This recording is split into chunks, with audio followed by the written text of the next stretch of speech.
Recuerda entonces, después de la historia de David y Goliat, hay mucho más a la historia o para la historia. Y podemos ver que cuando volvieron, Dios seguía bendiciendo a David en todo lo que ponía a su mano. Sabemos que la clave de David para su éxito nos lo da en el Salmo 1. Nos dice que él meditaba en la palabra de día y de noche. Es fuerte como el árbol plantado junto a corrientes de agua. Su hoja no se seca. Él da fruto a su tiempo. Y todo lo que él hace, sea tocar instrumentos musicales o ir a la guerra, la prosperidad de Dios está con él. Prospero en todo lo que hago. En Deuteronomio 28, Dios dice que es el deseo de él poner tal bendición sobre nosotros que nos alcance y nos bendiga. Dios va a caer sobre usted, sea en la ciudad o en el campo, en las cosas sencillas, sea en sabiduría o conocimiento, sea en fortaleza, en el corazón y en el cuerpo. Y el Salmo 119 nos dice que Él es más sabio que los ancianos, que los antiguos, porque Él ha hecho de la palabra de Dios su delicia. Entonces, David, desde que era un pastorcillo, meditaba en las Escrituras una y otra vez. Y la palabra de Dios es como el universo mismo. Así como no podemos vivir sin respirar, Dios ha hecho las cosas de tal manera que somos seres espirituales, y entretejido entre nosotros hay este constante meditar de cómo Dios habla a través de su palabra. Y cuando la puerta se abre, estamos en el Espíritu y somos fuertes y sabios para entrar en ello. Y David estaba pasando por increíbles bendiciones de parte de Dios en todas formas. Y pudimos ver que cuando las mujeres cantaban, Saúl ha matado a sus miles, pero David a sus 10,000. Y sabemos que entonces Saúl quiso matar a David, y aun cuando en su corazón él había profetizado y Dios lo había hecho como un hombre nuevo, él permitió que Satanás obtuviera una fortaleza en su vida. En Efesios 4 se nos dice que no debemos dejar que el sol se ponga sobre nuestra ira, para que Satanás no vaya a obtener cabida en nuestra vida. Y en Hebreos 12 se nos dice que la ira o nuestra amargura va a contaminar a muchos, y tenemos que perdonar todo antes de ir a la cama cada día. Jesús en la cruz dijo: Padre, perdónalos porque no saben lo que hacen. Jesús entonces escogió pensar que ellos no entendían lo que estaban haciendo y perdonarles. Jesús, por así decirlo, cuando dio su último suspiro, él estaba claro, no tenía ninguna maldad ni odio hacia nadie. Y aquí está la gente a la que había sanado. Aquí estaba aquella mujer que quizás el hijo fue levantado de los muertos, y ahora ella está gritando: crucifícale, crucifícale. Quizás el grupo de leprosos que había sanado estaba gritando también: crucifícalo, crucifícalo, porque querían tener favor entre los fariseos. Y Jesús pudo haberse amargado habiendo recordado lo que él había hecho por ellos, pero esa es la naturaleza del hombre. Y debemos entender que por adelantado ya, el hombre no va a apreciarnos como debe hacerlo. El hombre se le olvida las cosas buenas que hacemos por ellos. Y sea lo que el hombre haga, no va a afectarme a mí. Es interesante que la Biblia dice que debemos amar a nuestro cónyuge, a nuestros hijos. Debemos amar el cuerpo de Cristo, amarnos los unos a los otros. Nos dice de igual manera que debemos amar a nuestros enemigos, que debemos amar a aquellos que nos usan. Debemos amar a gente cuando son dignos de ello, y los amamos cuando son completamente indignos de ello. Pero en cuanto a nosotros, entendemos las artimañas de Satanás. Él está tratando de llevarnos a pensar como el mundo, para tratar de apagar el Espíritu Santo.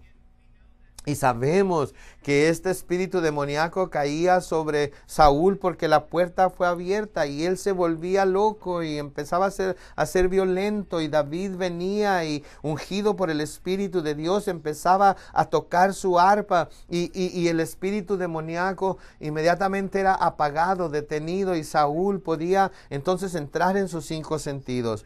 Pero esto no parece ser uno de esos tiempos demoníacos en los que los espíritus demoníacos estaban poseyendo u oprimiendo a Saúl. Simplemente Saúl se levantaba a un lado, del lado equivocado de la cama, y en el capítulo 19, versículo 1, dice que habló Saúl a Jonatán su hijo y a todos sus siervos para que matasen a David.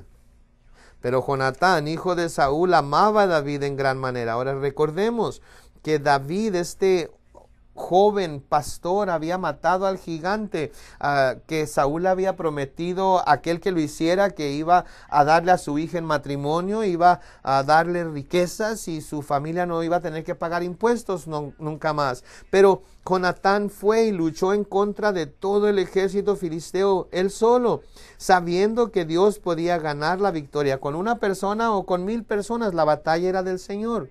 Y David, como este joven en contra del gigante, con este mismo corazón de fe, fue enlazado con Jonatán, y dice que Jonatán amaba a David más que a cualquier otra persona.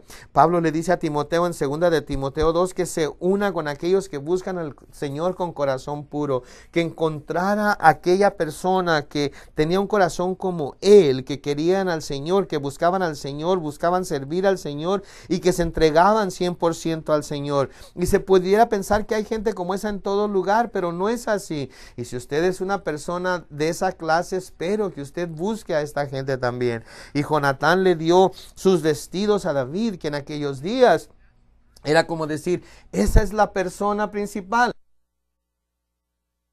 Yo me acuerdo que la primera vez que fuimos a Hungría, la gente tenía su vestimenta comunista, que era como un overol, y dependiendo de lo que se hacía era cierto color, y luego tenían una camisa, un par de pantalones, y era todo lo que tenían para ponerse. Entonces decíamos, oh, en el parque, aquel hombre con la camisa azul, porque siempre se ponía lo mismo, se podía usar la vestimenta para describirlo. Entonces Jonatán tenía su vestido, que significaba que él era el príncipe, que él era el hijo del rey, así como José tenía su saco de muchos colores. Y Jonatán dijo a David, aquí están mis vestidos. En otras palabras, cuando la gente te ve a ti, quiero que te respeten a ti como si estuvieran respetando al hijo del rey mismo. Y de nuevo, David recibió todo eso y la espada de Jonatán. Había solamente 2 espadas en el reino y Jonatán le dio la suya a David. Entonces Saúl aquí está estratégicamente diciendo, si hay un hombre leal a David es Jonatán, y Jonatán, yo como tu padre, yo siendo el rey, te estoy mandando que se dé a conocer que estoy interesado en que David muera. Entonces, si David se levanta por la mañana, no tiene idea de que si alguien lo matara, el rey entonces se deleitaría en esa persona. Y hay esa cosa natural de la gente de autoridad. Queremos estar de su lado para que nos deban algo. Sería grandioso si el presidente de los Estados Unidos le debiera algo a uno. Y este es el caso aquí. Entonces podemos ver a David, él va caminando y no tiene idea de lo que va a suceder. Alguien lo apuñalea por la espalda. Saúl va a estar muy agradecido por ello, pero el corazón de Jonatán sin duda saltó en su pecho diciendo, oh, no, espero que David pueda aguantar un día más. Y entonces Jonatán le dijo a David diciendo, Saúl mi padre procura matarte. Ahora recuerden, anteriormente Saúl había tratado de atravesar a David con su lanza, pero David huyó, pero ahora él lo ha hecho algo oficial. Miren, entiendan claramente.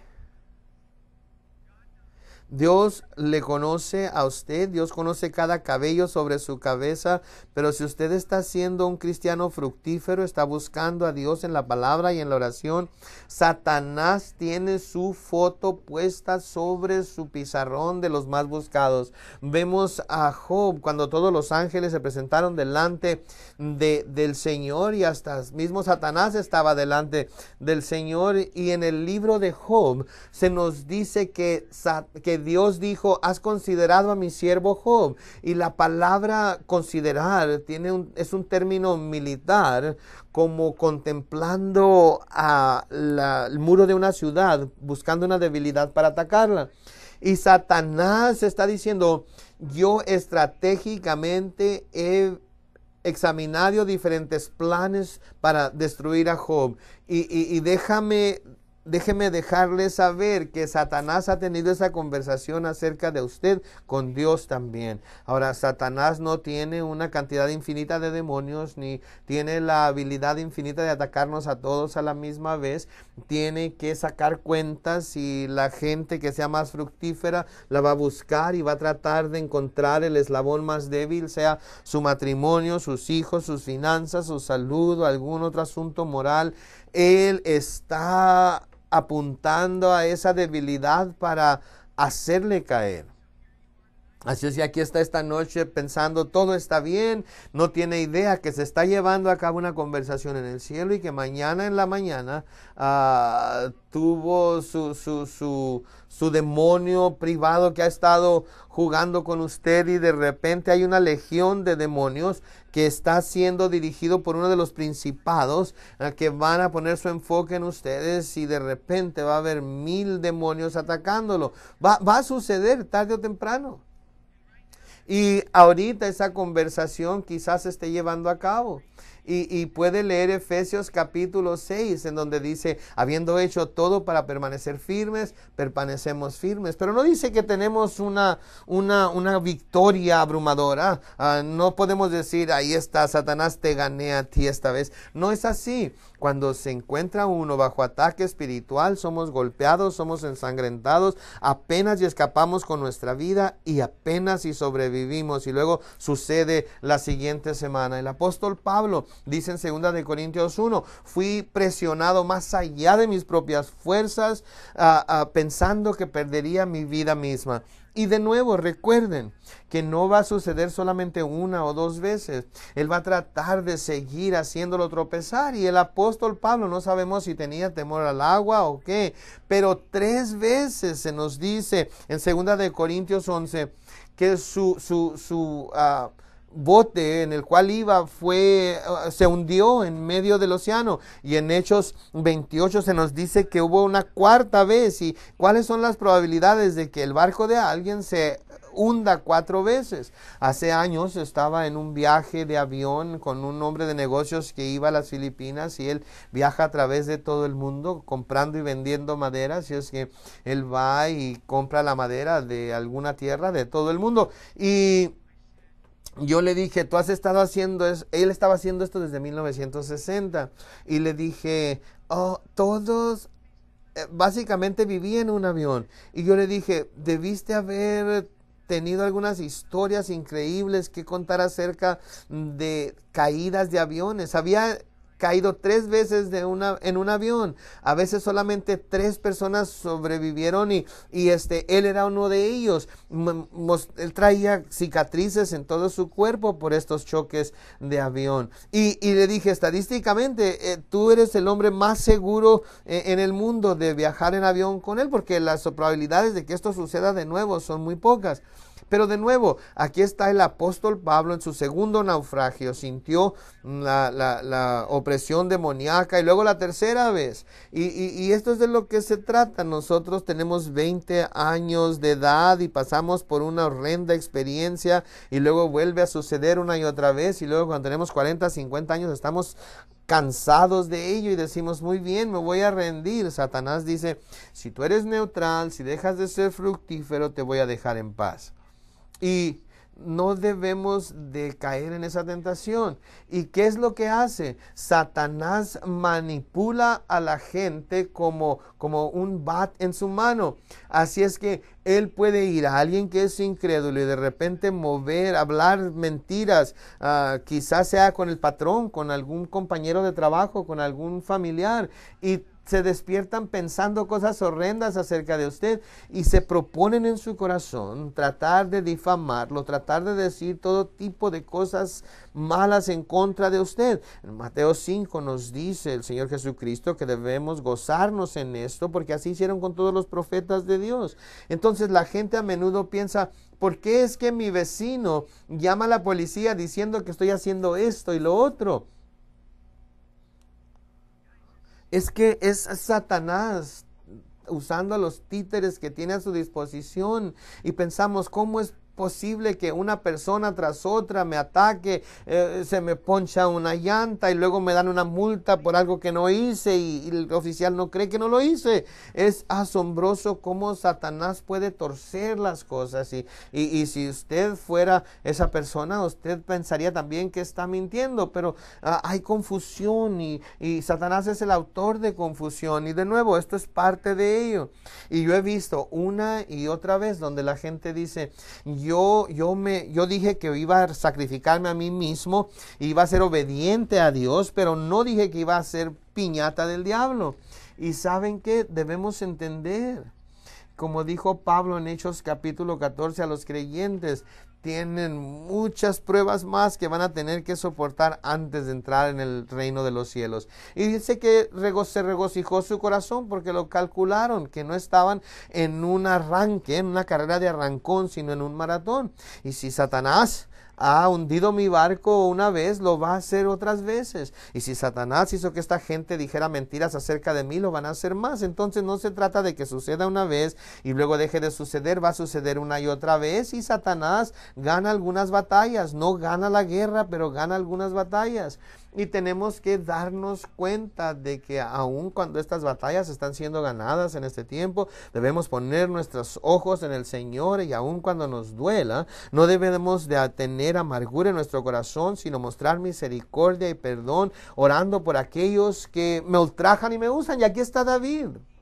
Él había amado a Saúl, fue rechazado por su padre. Saúl ahora es su padre y le ha dado todo su corazón, ha arriesgado su vida por él en la guerra una y otra vez. Saúl lo levantó como general de su ejército, y ahora ha tomado sobre sí todo este estrés y responsabilidad, y está haciendo todo lo que pueda hacer para complacer a Dios y al hombre. Y después de hacer todo esto, Satanás entra en la mente de Saúl por alguna razón, y honestamente la gente a menudo dice, ¿quién no necesito esto? Olvídense de la iglesia, olvídense de los cristianos, son un montón de hipócritas, olvídense de la Biblia, yo voy a creer en Dios como yo quiero creer, y voy a cambiar de iglesia, o ir a otra iglesia, o hacer esto o aquello, o voy a ir a otra iglesia y no voy a conocer a nadie, no quiero conocer a nadie porque todos los que conozco terminan haciéndome daño. Esas son las cosas que no podemos hacer. Y lo hermoso acerca de David es que él no se amargó, él no quitó los ojos del Señor y los puso sobre las cosas terrenales. Quiero leer únicamente en el Salmo 56:11, dice que en Dios he puesto mi confianza, no temeré. ¿Qué puede hacer el hombre? Y saben que nuestras manos, o nuestra vida está en las manos de Dios. Me encanta cuando Nabucodonosor, que estaba temiendo a Dios y siguiendo a Dios, de repente tuvo este pensamiento en su mente de confeccionar una estatua dorada, y mandó que todo mundo adorara la estatua, si no iba a ser echado en el horno de fuego. Y no sabemos en dónde estaba Daniel en este tiempo, pero Sadrach, Mesach y Abednego están ahí, y les preguntan a Nabucodonosor, ¿puede Dios salvarte del horno de fuego? Y dijeron, ¿puede? Sí puede. ¿Lo va a hacer? No sabemos. Recuerden, en Hebreos 11 se nos dice que por fe fueron salvos de morir a espada, y por fe también murieron. a espada. En el libro de Hechos, Santiago y Pedro fueron arrestados por predicar el evangelio. Santiago fue decapitado y Pedro fue soltado. De cualquier forma, los dos obtuvieron victoria. Pero Sadrach, Mesach y Abednego dijeron, ¿nos puede liberar? Sí. ¿Lo va a hacer? No sabemos. Pero esto es lo que dijeron. De cualquier forma, hoy seremos libres de tu mano. O sea, que seamos quemados y presentes con el Señor, o salgamos de este asunto sin ser quemados, no vamos a adorar a tu Dios. Y acuérdense que calentaron el horno 7 veces más. Estaba tan enojado Nabucodonosor que aquellos que querían poner a los hijos de Dios en el fuego se quemaron, pero ellos no se quemaron. Recuerden que miraron en lugar de 3, vieron a 4 dentro del horno que era como hijo de Dios. Así es que les estoy diciendo que por ninguna razón van a decir, voy a pensar qué hice a esa persona, qué le dije a esa persona, cómo fue, qué fue lo que los llevó a tener esta mala intención contra mí. Y puede intentar ponerse en los zapatos de esa persona y pensar en lo que pudieron haber dicho o no, pero ¿saben qué? Es espiritual. La raíz de todo ello es Satanás. No hay una explicación lógica. ¿Qué nos dice Efesios 6? No luchamos contra carne y sangre, sino contra ¿qué? Contra principados y contra potestades, con ejércitos de fuerzas demoníacas. Así que necesitamos recuerden que la batalla se pierde ahí mismo si no estamos pensando espiritualmente. Jesús le dijo a Pedro, tú piensas en las cosas del hombre, pero no piensas en las cosas de Dios. Y a menudo estamos culpando a nuestro cónyuge, estamos culpando a nuestras finanzas, a veces culpando a Dios, a menudo culpando a otra gente, y en realidad lo que es el diablo. Él nos está atacando, él está usando a toda esta gente para ser peones en su juego, pero no va a ganar Satanás. Toda persona que me ataque, yo voy a orar por ellos. Cuando sucedió lo de septiembre 11 y las Torres Gemelas se derrumbaron, inmediatamente en mi corazón, y de hecho lo dije ese domingo en la mañana, que Satanás había movido lo que era el avispero para los cristianos. Aquí estaban 1 billón de personas creyendo en esta religión falsa, que van al infierno y no pensamos en ellos, ni siquiera nos acordamos en ellos. Viven en una ventana que se le llama la ventana 1040, hay mucho calor allá, y lo que estén haciendo allá, que hagan lo que quieran mientras nos sigan vendiendo el petróleo. Y 1/5 parte de la población del mundo se encuentra en este mundo demoníaco y no pensábamos en ellos, y de repente supimos de lo que se trataban, lo que creían, pensamos en ellos. Y para los cristianos, ¿qué significa esto? Estamos orando por aquellos que nos hacen el mal. Y yo creo que aquellos que son verdaderamente cristianos desde el 11 de septiembre han estado orando por una parte del mundo por la cual no habíamos orado hasta entonces. Y si vemos las profecías en Isaías 19, Dios dice que Israel es parte de sus hijos, pero ¿saben qué? También Asiria, que es la mayor parte de la población musulmana del mundo, la población árabe del mundo en nuestros días, que era el lugar antiguo de Asiria, que ellos también son sus hijos, son herencia suya. Y las palabras que estamos recibiendo en la conferencia para pastores en Irán, por ejemplo, miles de árabes vienen a Cristo cada día en la iglesia subterránea.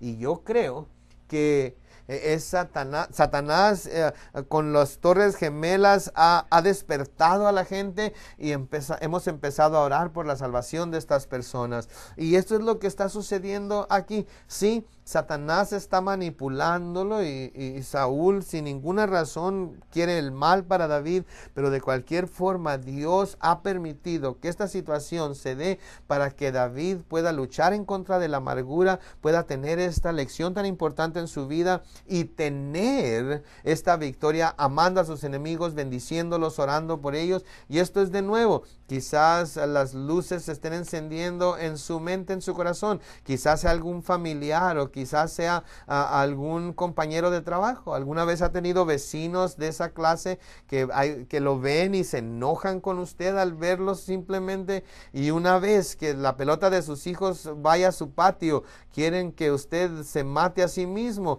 por lo que sucedió, y pensamos, ¿qué está sucediendo con esta persona? Están en tan grandes tinieblas. Y Dios le está diciendo a usted que su enfoque se ha puesto en la oración por ellos y no lo ha estado haciendo. Entonces Él los va a convertir en sus enemigos, permitirá que sean sus enemigos para que estén constantemente enfrente de usted, y usted o se va a amargar y se va a apartar del Señor, o usted se va a pensar espiritualmente como Jesús y va a empezar a orar por ellos. Así que seguimos en el versículo 2 y dice: por tanto, cuídate hasta mañana y estate en lugar oculto y escóndete. Entonces, ahorita necesitas esconderte hasta que yo pueda hablar con mi papá y tratar de ver qué es lo que está sucediendo aquí. Ahora, vamos a detenernos a pensar en esto. Esta era una traición. Jonatán tenía una orden de parte del rey, y debemos entender que diariamente tenemos dos fuerzas opuestas que luchan contra sí, dos verdades absolutas. Yo creo que una de las historias muy claras se llevan a cabo en el Holocausto en Holanda, la historia de Corrie ten Boom.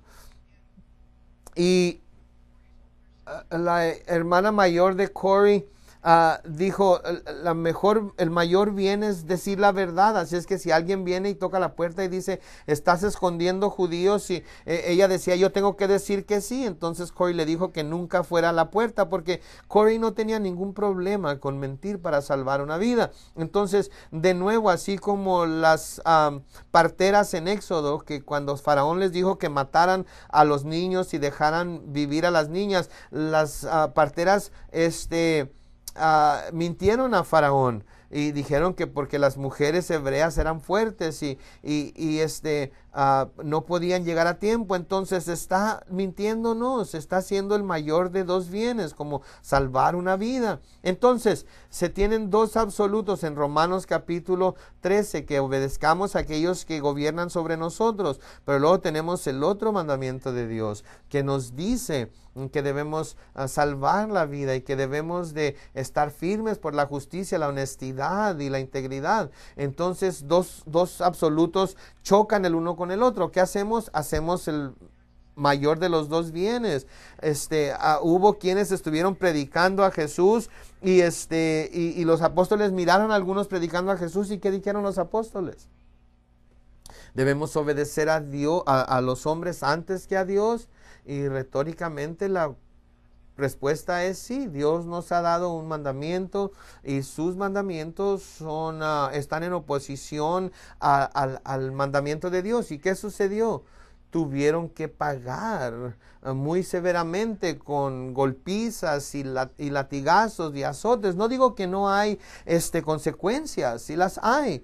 Entonces Jonatán estaba diciendo: yo voy a honrar a Dios por encima de mi rey, por encima de mi padre, y no voy a tomar parte en matar a David, sino que voy a apelar por él. Y en el versículo 3, yo saldré y estaré junto a mi padre en el campo donde estés, y hablaré de ti a mi padre y te haré saber lo que haya. Miren, debemos entender que no debemos de meternos en todo asunto en el mundo. De hecho, en 1 Tesalonicenses 4:11 se nos dice esto: que procuréis tener tranquilidad, y aquí están unas palabras muy importantes: y ocuparos en vuestros negocios y trabajar con vuestras manos de la manera que os hemos mandado. No se debe uno de meter en todo lo que está sucediendo.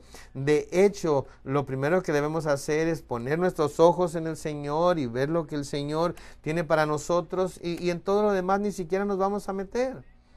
Pero luego hay ese punto en el cual, si no participamos, si no nos movemos, estamos en pecado. De nuevo, una analogía muy, muy clara. Vamos a decir que estamos en el metro de Nueva York y hay 11 hombres que están queriendo violar a una jovencita, que de hecho sucede. Y ahí está usted solo y todo el mundo se fue a otro lugar. Y usted se pregunta, ¿me quedo callado y no hago nada o hago algo acerca de esto? Se tiene que hacer algo acerca de ello. Y quizás le cueste hasta su propia vida. Hace años me hicieron una cirugía en la rodilla y estaba yo recibiendo terapia y estos pescadores se habían lastimado y estaban recibiendo terapia física y todos ellos estaban recibiendo millones de dólares por las lastimaduras que habían recibido, y estos jóvenes que estaban siendo atendidos ahí, estaban preguntando a los más ancianos, a los más viejos, cómo es que se puede tener a una amante aparte de la esposa, y yo estaba sentado ahí escuchando esto y estaba enojándome y había tanto que podría yo haber hablado, de tanto que les hubiera podido decir a ellos, y estaba ahí pensando, Señor, ayúdame por favor. Y Dios me dio una palabra de sabiduría, y les dije a los jóvenes que estaban ahí en frente del capitán, les dije, ustedes tienen una enciclopedia de sabiduría de cómo tener un amante y cómo mantener feliz a su esposa, y les dije, yo quiero hacer eso también. Y les dije, Señor, este joven, le pregunté, oye, ¿me puedes dar el teléfono y nombre de tu hermana?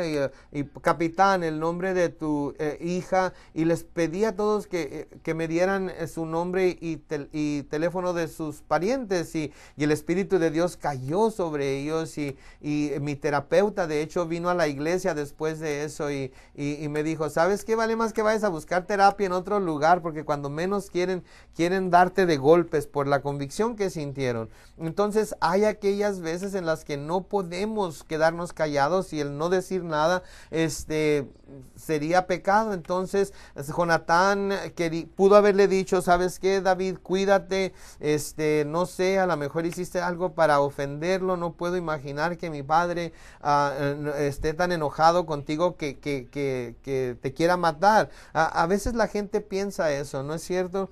Y a veces ese no es el caso. Y David no había hecho nada, cero de cosas que había hecho para que Saúl tuviera este pensamiento. Y luego en el versículo 4, y Jonatán habló bien de David a Saúl su padre, y le dijo, no peque el rey contra su siervo David. Esto es tremendo. Contra su siervo David, porque ninguna cosa ha cometido contra ti, porque sus obras han sido muy buenas para contigo. Él ha sido muy buen yerno, no hay nada malo que haya hecho que pudiera causar que tengas este corazón contra él. Y en el versículo 5 dice, pues él tomó su vida en su mano y mató al filisteo, y Jehová dio gran salvación a todo Israel. Piensa, papá, este joven con su onda fue contra el gigante que durante 40 años estuvo insultando al ejército de Dios, y ni tú mismo quisiste pelear contra él. Y David fue y peleó contra él, y no solamente venció a Goliat, sino que toda la batalla fue ganada, que no debió haberse ganado. Y aparte de ello, el Señor fue el que trajo esta gran salvación para todo Israel. Y después de ese tiempo hemos tenido victoria tras victoria, vencido ciudad tras ciudad, económica y geográficamente. Hemos sido bendecidos desde que David dio ese paso de fe y mató al gigante. Y tú lo viste y te alegraste. Tú eras uno de los seguidores de David. ¿Qué dice que le dijo David a sus generales? Que trajeran a David, y él empezó a platicar con él, y dice que Saúl amó a David. algo sucedió entre ese día y lo que estaba sucediendo hoy. ¿Por qué pues pecarás contra la sangre inocente matando a David sin causa? Y quiero detenerme aquí y recordarles de algo. El hombre no recuerda lo bueno que se hace. Al hombre se le olvida. Y a menudo este es uno de nuevo de las herramientas que usa Satanás, en donde decimos, oh, yo he sido maestro de escuela dominical durante 20 años, les he dado mi tiempo, mis finanzas, y aquí estoy ahora 20 años después, y tengo un problemita y todo el mundo se vuelve en contra mía, nadie me aprecia, nadie se acuerda, y eso puede hacerse una raíz de amargura. Les voy a decir por adelantado, la gente no se acuerda. Se bendice a alguien durante 15 años y todo lo que tenía en ese tiempo eran $3,000 y usted vació su cuenta de banco y se lo dio a él porque tenía un problema financiero, y ahora 15 años después está tratándolo como lo peor y está pensando, yo cuidé a sus hijos, yo le cortaba el pasto, y yo arreglaba su casa, y yo le di esta cantidad de dinero, y no hay ningún aprecio para mí por todo ello. Y luego empieza a surgir esa raíz de amargura. Y déjeme decirle, necesita hacer lo que está haciendo para el Señor. Porque si lo está haciendo esperando que el hombre se acuerde después, para que se lo agradezca después, cuando usted esté pasando por un tiempo difícil, necesitando quizás esos mismos $3,000, y usted sabe que esa persona tiene ese dinero y ahora no se lo quiere ni siquiera prestar, no se van a acordar del bien que les hicieron. Tienen que poner sus ojos en el Señor y saber que lo hicieron para el Señor y que su tesoro está en el cielo. Y de nuevo, estamos sirviendo, sacrificándonos, dando, no porque vamos a recibir paga en esta tierra, no porque vamos a recibir paga de parte del hombre. Y yo no sé por qué es que la gente no se acuerda de todo el sacrificio que se hace por ellos, pero Dios no se olvida. Pudimos ver esta mañana que aún un vaso de agua fría en el nombre del discípulo, su galardón será grande en el cielo. Dios no se está olvidando ni de lo más pequeño que usted haya hecho, que usted haya sacrificado por leer la palabra, por estar en la oración. Dios no se está olvidando, pero el hombre sí se olvide, no se lo tenga en cuenta, no tenga una gran expectativa de él. No puedo decirle cuántas veces los padres se sienten amargados contra sus hijos porque les sirvieron, les dieron, se sacrificaron, y ahora sus hijos como adultos no los llaman, no les dan las gracias, no los aprecian, están apreciando a otra gente de la misma edad de sus padres y haciendo cosas con ellos, pero a usted lo están tratando como que no existe, y usted piensa, me sacrifiqué por mis hijos durante tanto tiempo y ahora ellos no lo ven. Y así es como son las cosas. Y si usted está esperando que ellos se acuerden que usted le cambió los pañales, o que papá tuvo la oportunidad de ir a Hawái gratis, pero fue a ver mi juego de pelota, ¿sabe qué? El hombre no se va a acordar de ello. Así es que aquí está Saúl, un poco tiempo después, quiere matar a David, y Jonatán está volviendo con una lista, y Saúl está diciendo, oh, sí, me acuerdo de eso, se me olvidó todo aquello. Esa es la norma. Y en el versículo 6, y escuchó Saúl la voz de Jonatán, y juró Saúl, vive Jehová que no morirá. Así es que Saúl, yo creo que tuvo aquí un punto en el cual dio vuelta a su manera de pensar, pero de nuevo debemos entender que Saúl no está sometido a Dios. Vimos en el capítulo 15 que la rebelión es como la brujería, y la terquedad como la idolatría. Hay una profunda cosa que se está dando aquí. Y déjenme decirles a ustedes, padres de familia, si ustedes están permitiendo que sus adolescentes les falten al respeto y sean rebeldes, y luego están permitiendo que continúe, ustedes están apoyando la adoración pagana en su casa, el satanismo mismo. debe de detenerlo y debe de decir, pero mi casa y yo serviremos al Señor, y recibir consejería para ver cómo pueden detener este espíritu de rebeldía, cuando menos debajo de su techo. Y en el versículo 7, y llamó Jonatán a David y le declaró todas estas palabras, y él mismo trajo a David a Saúl y estuvo delante de él como antes. Entonces finalmente quedó resuelto el problema, ¿no es cierto? No, de ninguna manera, porque la brujería, la idolatría está arraigada en el corazón de Saúl. Ahora ha pasado tiempo y en el versículo 8 se nos dice, después hubo de nuevo guerra y salió David y peleó contra los filisteos y los hirió con gran estrago y huyeron delante de él. Vamos a ver que hubo otros gigantes, los hermanos de Goliat, así es que hubo otros gigantes contra los que se tuvieron que luchar y no se mencionan aquí. Y todos huyeron de delante de él. Y es claro para todos que es porque la mano de Dios está sobre David. Ahora, más adelante, cuando David está huyendo de Saúl, Israel no tiene ese tipo de victoria y la gente lo sabe. Y dice que cuando David se fue, la victoria también se fue. Él es el ungido de Dios y esa es una de las cosas que causó que el pueblo hiciera volver a David. Y en el versículo 9, y el espíritu malo de parte de Jehová vino sobre Saúl, y estando sentado en su casa tenía una lanza a mano, mientras David estaba tocando. Entonces esto ha estado pasando por algún tiempo, pero de repente tiene uno de estos episodios, y en el versículo 10, y Saúl procuró enclavar a David con la lanza a la pared. Tercera vez que lo trata de hacer, tira la lanza tratando de enclavarlo contra la pared, pero él se apartó de delante de Saúl, el cual hirió con la lanza en la pared, y David huyó y escapó aquella noche. Y si volvemos y leemos los Salmos y nos ponemos en el lugar de David, piensen esto: se despierta una mañana y Jonatán viene y le dice, te van a querer matar, cualquiera que te mate va a tener favor con el rey.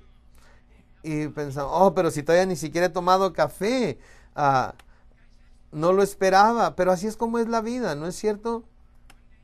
Un día despierta, no sé si usted recuerda, el 11 de septiembre estábamos preparando a los niños para ir a la escuela y de repente vemos las noticias y fue algo surreal que estaba sucediendo, o quizás algún terremoto y todo se detiene en un momento de tiempo, o quizás se va con el doctor porque tiene una tos y dice tiene cáncer en el páncreas, o tiene 2 meses para vivir.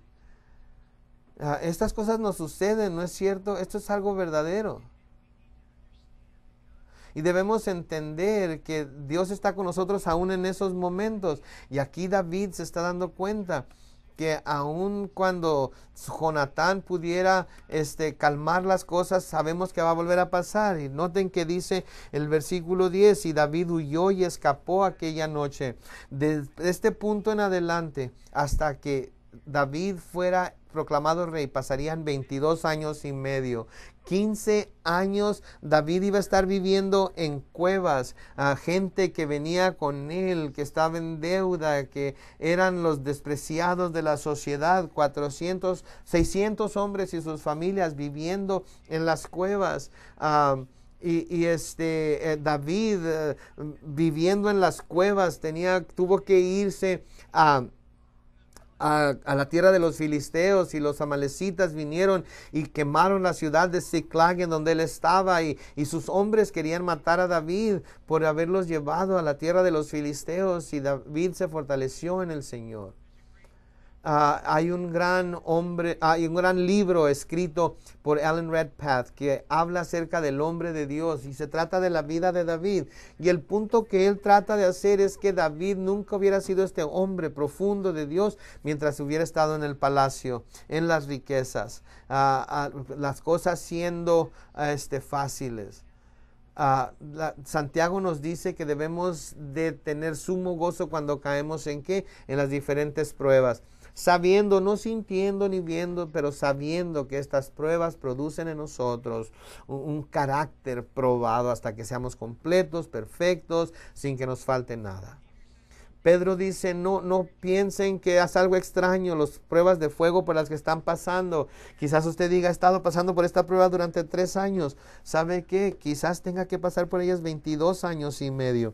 Dios va a llevarnos por los valles y por lo que sea necesario que pasemos en dificultades y aflicciones, y esperamos que cada día digamos, Señor dio, Señor quitó, sea bendito el nombre de Dios, como dijo Job. Y en el Salmo 27, quizás quiera leerlo conmigo, y vamos a terminar aquí esta noche, los primeros 3 versículos, y piense en David y en el asombro que debe haber sentido Saúl y sus hombres queriendo matarlo. De nuevo, la lanza pasando cerca de la cabeza de David, y este príncipe David brincando por la ventana, huyendo sin saber que iban a pasar 15 años en cuevas y otros 5 años de guerra civil, 7 años y medio más. Después él tendría 22 años y medio en total lejos de Jerusalén hasta que volviera. Y en el Salmo 27:1 dice, Jehová es mi salvación. Es mi luz y mi salvación, ¿de quién temeré? David tuvo temores, pero él tomaba todos sus pensamientos cautivos en obediencia a Cristo. Jehová es la fortaleza de mi vida, ¿de quién he de atemorizarme? Cuando se juntaron contra mí los malignos, mis angustiadores y mis enemigos para comer mis carnes, ellos tropezaron y cayeron. Y aunque un ejército acampe contra mí, vamos a ver que esto le sucedió a David.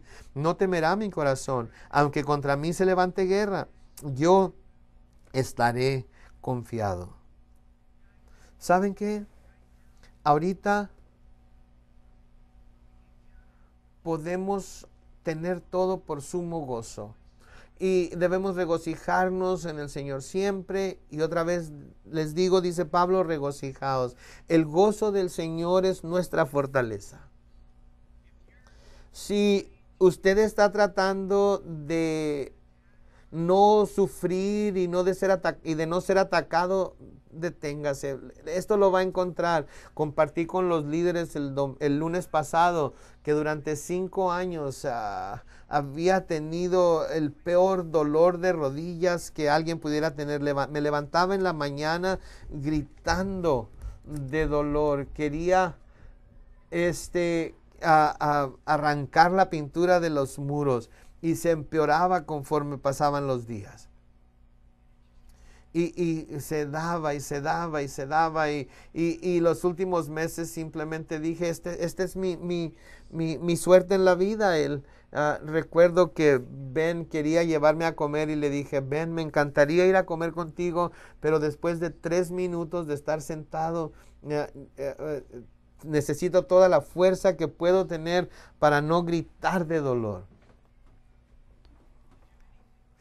Para hacer cualquier cosa es doloroso. Y hace 5 semanas, y el Señor me quitó ese dolor, y no puedo creerlo.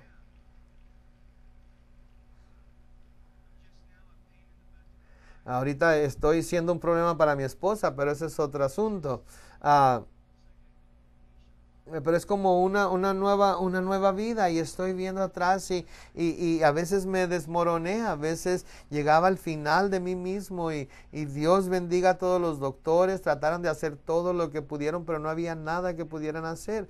Pero ahora he salido de ese problema, y era como que era un oso en una cueva invernando, y ahora salí de esa cueva y me siento libre, y puedo sentarme y caminar, y quién sabe, quizás dure unos meses y quizás vuelva, pero cada noche me acuerdo de que Pablo dijo, quedar aquí para el cuerpo de Cristo sería mejor para ellos, pero estar contigo sería mejor para mí. Y yo digo, olvídense de todo lo demás.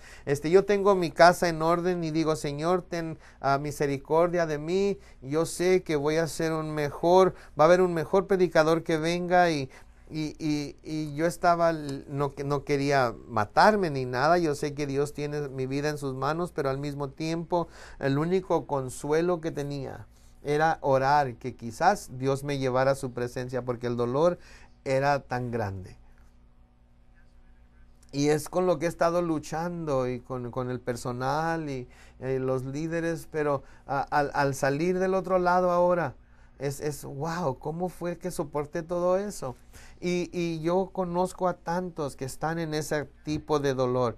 Y yo sé que al hablar con gente a la que Satanás está huyendo de su casa y están confundidos, y Satanás los ha estado probando y han sido presionados más allá de sus fuerzas. Y déjeme decirle, Dios tiene su razón. Quizás no se dé cuenta de esa razón hasta que llegue al cielo, pero quiero decirle que su camino en esta vida tendrá dolor, sufrimiento, aflicción. Así es que vamos a recibirlo, vamos a negar nosotros mismos, tomar nuestra cruz y sigamos a Jesús.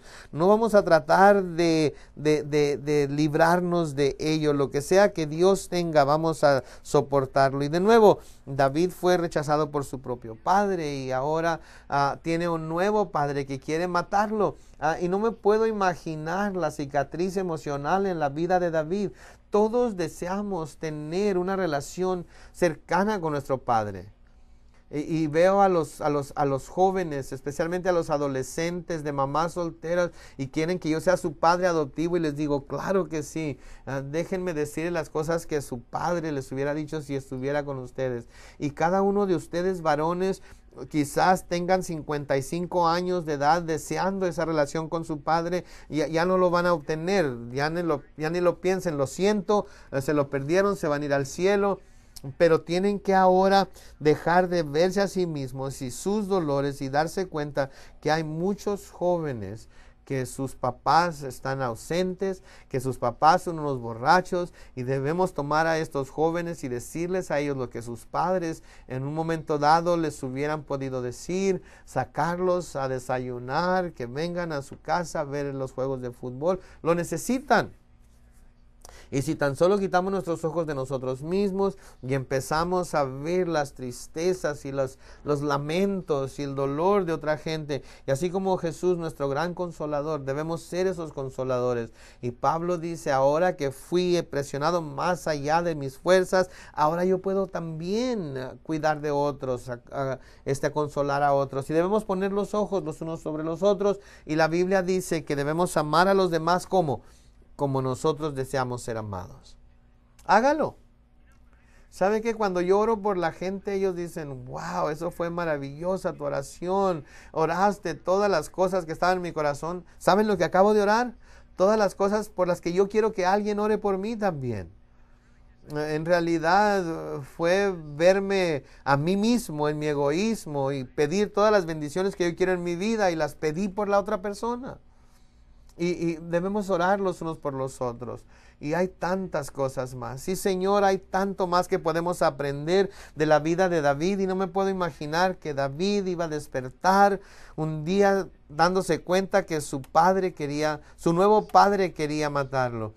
Y Señor, que cualquiera que lo matara iba a ser alabado por el rey.